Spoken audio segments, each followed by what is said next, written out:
अस्सलाम वालेकुम students, how are you? I hope you are all fine. 10th class आज हम लोगों ने स्टार्ट करना है। एक्सरसाइज 6.2 के रिमेनिंग क्वेश्चन करेंगे हम, question number 3 to question number 6। I hope आपने प्रीवियस क्वेश्चन कर लिए होंगे और आपका कॉन्सेप्ट क्लियर हो चुका होगा। मूव करते हैं हम क्वेश्चन नंबर 3 की तरफ। क्वेश्चन नंबर 3 है, find the values of x and y in each of the following equations. अब यहाँ पे इसका पार्ट 1 है। पार्ट 1 है हमारे पास x i plus y j plus 2i plus 3j is equal to 7i plus 6j। First of all हम question start करेंगे ऐसे कि आपने सबसे पहले ब्रैकेट ओपन करनी है। ब्रैकेट ओपन करने के बाद आपने आई वाली जो टर्म है उनको सेपरेट कर लेना है, जे वाली टर्म्स को सेपरेट कर लेना है। स्टार्ट करते हैं हम स्टेप नंबर 1 में। सबसे पहले जो आई, इसमें ब्रैकेट ओपन करेंगे। ब्रैकेट ओपन करने के बाद हम यहाँ पे देखेंगे कि आई वाली टर्म कौन कौन सी टर्म है। यहाँ पे एक्स और 2 वाली टर्म है, x प्लस 2, यहाँ से i कॉमन आ जाएगा। नेक्स्ट जे वाली टर्म यहाँ पे y प्लस 3 है, y प्लस 3 आ जाएगा और j इनमें से कॉमन आ जाएगा, is equal to 7i plus 6j आएगा। अब आपने जो i वाले कंपोनेंट्स हैं उनको कंपेयर करना है, फिर देन आपने j वाले कंपोनेंट्स को कंपेयर करना है। यहाँ से x और y की वैल्यू आपने फाइंड आउट करनी है। आई वाले जो कंपोनेंट था आई वाला वो था x plus 2i is equal to 7i आएगा आपके पास। यहाँ पे आई के साथ कट हो जाएगा तो 2 plus x plus 2 is equal to 7। अब यहाँ पे ये जो 2 है इधर प्लस हो रहा है, इक्वल की दूसरी साइड पे जाएगा तो जाकर माइनस हो जाएगा, तो 7 माइनस 2 इज़ इक्वल टू 5 आ जाएगा आपके पास। सेम वाई वाला जो कंपोनेंट था, सॉरी जे वाला कंपोनेंट, उसको कंपैरिजन करना है आपने। यहाँ पे y plus 3 is equal to 6j। अब यहाँ पे y plus 3 is equal to 6 आ जाएगा, जे के साथ कट हो जाएगा। 3 यहाँ पे प्लस हो रहा है, इक्वल की दूसरी साइड पे जाकर माइनस हो जाएगा और y की वैल्यू आपके पास 3 आ जाएगी। सेम पार्ट 2 भी ऐसे ही आपने सॉल्व करना है। X i minus 7j plus 3i plus 7j is equal to minus 8i plus yj।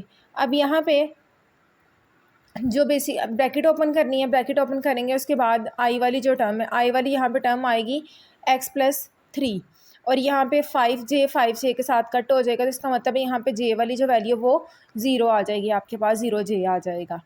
अब इसको i वाले कंपोनेंट्स का कंपैरिजन करना है तो x plus 3 is equal to minus 8i आ जाएगा आपके पास। यहाँ पे 3 प्लस हो रहा है, इक्वल की दूसरी साइड पे जाकर माइनस हो जाएगा, -3 minus 8 is equal to minus 11। Same y वाली value y is equal to 0 आएगा तो जे के साथ कट हो जाएगा and y is equal to 0 आ जाएगा। पार्ट 3 है, J Y I plus 3j plus minus 5i plus 2xj is equal to 9i plus 7j है आपके पास। यहाँ पे इसकी ब्रैकेट ओपन करेंगे सबसे पहले। अब इसमें हम लोगों ने क्या करना है, वही सेम मेथड कि आपने आई वाली जो टर्म है उनको सेपरेट करना है। यहाँ आई वाली टर्म आएगी y माइनस 5 और जे वाली टर्म आ जाएगी 3 प्लस 2x। अब हमने कंपैरिजन करना है आई कंपोनेंट्स का और यहाँ पे जो आई कंपोनेंट्स हैं वो y minus j is equal to 9i आएगा। आई के साथ कट हो जाएगा तो y minus 5 is equal to 9। यहाँ 5 प्लस माइनस हो रहा है, इक्वल की दूसरी साइड पे जाकर प्लस हो जाएगा, 9 प्लस 5 इज़ इक्वल टू 14 आ जाएगा। सेम जे वाला, जे के कंपोनेंट्स में आपके पास 3 plus 2x is equal to 7 और यहाँ पे आपके पास ये जो 3 है ये यहाँ प्लस हो रहा है, इक्वल की दूसरी साइड पे जाकर माइनस हो जाएगा, 7 माइनस 3 इज़ इक्वल टू 4 आएगा। यहाँ पे 2 आपके पास मल्टीप्लाई हो रहा है, इक्वल की दूसरी साइड पे जाकर डिवाइड हो जाएगा, 4/2 कटिंग करेंगे तो 2 आ जाएगा आपके पास आंसर। सेम आपने सबसे पहले ब्रैकेट ओपन करनी है, आई वाली जो टर्म्स हैं उनको सेपरेट करना है, जे वाली टर्म्स को सेपरेट करके उनके कंपोनेंट्स का कंपैरिजन करके आई एंड जे की वैल्यू फाइंड करनी है। क्वेश्चन नंबर 4 स्टार्ट करते हैं कि इफ़ आपके पास है 2 वेक्टर्स गिवन है और आपने थर्ड वाला कोई एक वेक्टर जो फाइंड करना है। इसमें ए की वैल्यू आपके पास आएगी i प्लस 3j, सी की वैल्यू 2i प्लस j है और आपने a plus 2b is equal to C आपने फाइंड करना है, जिसमें बेसिकली आपने b मैग्नीट्यूड फाइंड करना है आपने। फर्स्ट वाला मेथड हम क्या करेंगे, हम इस फार्मूले में जो उन्होंने गिवन किया हमें इक्वेशन, इसके अकॉर्डिंग यहाँ पे a और c वेक्टर्स की वैल्यूज़ फाइंड आउट पुट करेंगे, देन आप इसमें b की वैल्यू फाइंड करेंगे। अब यहाँ पे इसको अरेंज कर ले हम पहले ही, a plus 2b is equal to C. अब यहाँ पे जो 2 है आपके पास, ये a यहाँ पे प्लस हो रहा है, इक्वल की दूसरी साइड पे जाके माइनस हो जाएगा। 2b is equal to c minus a। अब यहाँ पे c और a की वैल्यू पुट करके हम 2b की सबसे पहले वैल्यू सॉल्व करेंगे। c की वैल्यू यहाँ पे हम लोग पुट की 2i plus J minus 3i plus 3j। Bracket open करेंगे तो माइनस आई आ जाएगा, प्लस माइनस माइनस 3j। आई वाली टर्म सेपरेट करेंगे 2 माइनस 1, और जे वाली इसमें टर्म है 1 माइनस 3। 2 माइनस 1 1 आ जाएगा, और 1 माइनस 3 2j आ जाएगा। अब यहाँ पे बेसिकली ये हमारे पास वैल्यू आई है 2b की, और हमें जस्ट वैल्यू चाहिए b की, और ये जो 2 इसके साथ यहाँ पे लिखा था, ये 2 इक्वल की दूसरी साइड पे जाके डिवाइड हो जाएगा। जब ये 2 जाके डिवाइड होगा तो 1/2 आई माइनस जे वाली टर्म के साथ 2 के साथ कट हो जाएगा, और जस्ट जे आ जाएगा 1/2 आई माइनस जे। बेसिकली ये b की वैल्यू आपके पास फाइंड हो गई है। अब यहाँ पे हमने b की मैग्नीट्यूड फाइंड करनी है। अब यहाँ पे हम देखेंगे, हम मैग्नीट्यूड का फार्मूला था हमारे पास x² प्लस y²। अब यहाँ पे जो x वाली टर्म है वो आपके पास 1/2 है, y वाली टर्म आपके पास यहाँ पे 1 है, -1 आपके पास आएगा। 1 का स्केयर लेंगे तो 1 आएगा, 2 का स्केयर आएगा तो 4 आ जाएगा, और -1 का ऑलवेज स्केयर लें तो 1 आता है, +1। यहाँ पे एलसीएम ले लेंगे हम, 4 एलसीएम आएगा, ऊपर वाली जो टर्म है वो प्लस हो जाएंगी, 4 + 1 5/4, और जो 4 है वो उसका अंडर रूट सॉल्व करें तो वो सॉल्व हो जाता है। अंडर रूट 4 की जो वैल्यू आएगी वो 2 आएगी, अंडर रूट 5 सॉल्व नहीं होता है, ऐसे लिखा जाएगा अंडर रूट 5/2। तो ये b की मैग्नीट्यूड फाइंड हो गई है। क्वेश्चन नंबर 5 देखते हैं हम। क्वेश्चन नंबर 5 है, a और b आपके पास गिवन है, और आपने बेसिकली a + 5b कोई एक कंपोनेंट है, वेक्टर कंपोनेंट्स, उसको आपने फाइंड आउट करना है। a और b की वैल्यू रिप्लेस करेंगे हम।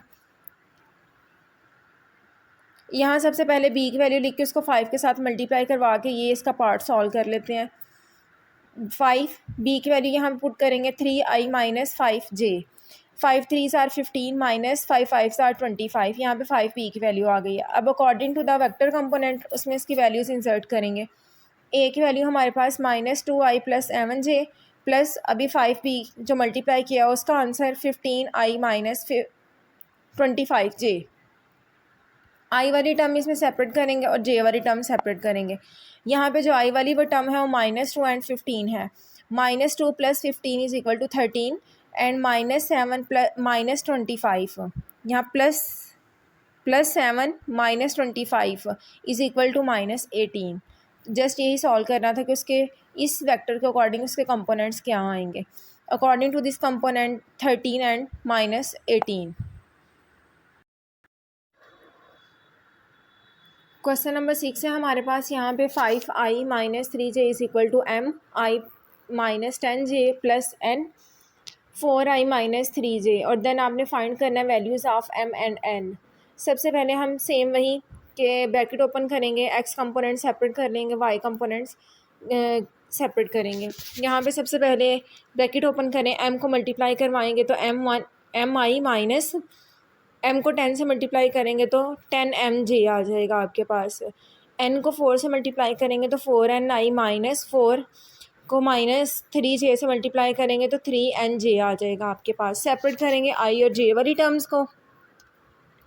यहाँ पे जो i वाली टर्म है वो आपके पास mi और 4ni है आपके पास, इनको सेपरेट करेंगे -10m माइनस 3nj। अब यहाँ से j आपके पास कॉमन आ जाएगा, और यहाँ से i, और यहाँ से माइनस भी कॉमन आएगा। माइनस कॉमन आएगा, अंदर वाली टर्म चेंज हो जाएगी, माइनस माइनस प्लस आ जाएगा। अब यहाँ पे क्या करेंगे, सबसे पहले कंपैरिजन करेंगे उनका according to x i and y components के। अब यहाँ पे i कंपोनेंट्स के अकॉर्डिंग कंपैरिजन करेंगे तो 5i आएगा, i के साथ कट हो जाएगा same. -10m plus 3nj is equal to 3j, -3j minus minus से कट हो जाएगा, जे से कट हो जाएगा, तो हमारे पास थर्ड इक्वेशन आ जाएगी। अब हम लोगों ने क्या करना है, दोनों इक्वेशन को हम सॉल्व करना है। सॉल्व कैसे करेंगे कि इक्वेशन को सब्ट्रैक्ट कर लेंगे हम। इक्वेशन नंबर 1 को हम मल्टीप्लाई करवाएंगे 10 के साथ। जब इसको 10 के साथ मल्टीप्लाई करेंगे तो दोनों m की जो वैल्यूज़ हैं इक्वेशन नंबर 1 एंड 2 की सेम आ जाएंगी। इक्वेशन नंबर 1 को हम मल्टीप्लाई करवाएंगे 10 के साथ, 10m plus 10 4s are 40 is equal to 10 5s are 50। अब आपके पास जो थर्ड इक्वेशन आई है वो और जो सेकंड इक्वेशन है इन दोनों को सब्ट्रैक्ट कर देंगे हम। अब यहाँ पे जब हम सब्ट्रैक्ट करेंगे दोनों इक्वेशन, इनके पॉलिनोमियल्स के इनके साइन चेंज होंगे, sign change plus minus minus ये कट हो जाएगा, प्लस माइनस माइनस 40 में से 3 माइनस करेंगे तो 37, सेम 50 में से 3 माइनस करेंगे तो 47। 37 यहाँ पे मल्टीप्लाई हो रहा है, इक्वल की दूसरी साइड पे जाके डिवाइड हो जाएगा और ये n की वैल्यू हमारे पास आ गई है 47/37। सेम अब जो n वाली वैल्यू वो किसी भी इक्वेशन में पुट करें, यहाँ पे इक्वेशन नंबर 1 में हम वैल्यू पुट करेंगे। इक्वेशन नंबर हमारे पास ये है m+4n = 5। n की जगह पे वैल्यू पुट करेंगे 47/37। 47 को 4 से मल्टीप्लाई करेंगे तो 188 आएगा ओवर 37। डिनोमिनेटर ख़त्म करने के लिए हम लोग तीनों साइडों पे हम मल्टीप्लाई करवा देंगे 37 के साथ। यहाँ पे भी 37 के साथ मल्टीप्लाई करवाएंगे, इस साइड पे भी 37 के साथ और 5 को भी 37 के साथ मल्टीप्लाई करवाएंगे। यहाँ 37 के साथ कट हो जाएगा, 37 कम से मल्टीप्लाई करेंगे 37m। 188 = 37 को 5 से मल्टीप्लाई करेंगे 185। यहाँ 188 प्लस हो रहा है, इक्वल की दूसरी साइड पे जाकर माइनस हो जाएगा। 185 - 188 = -3 और 37 यहाँ मल्टीप्लाई हो रहा है, इक्वल की दूसरी साइड पे जाके डिवाइड हो जाएगा और m की जो वैल्यू है वो -3/37 आ जाएगी। जी ये आपकी एक्सरसाइज कंप्लीट हो चुकी है, आपने इसे कंप्लीट करना है। इसके रिलेटेड आपने एग्जांपल सॉल्व करनी है, रिव्यू एक्सरसाइज के क्वेश्चन भी सॉल्व करने हैं। ओके क्लास, आज आपका बस यही वक्त था। अल्लाह हाफिज़।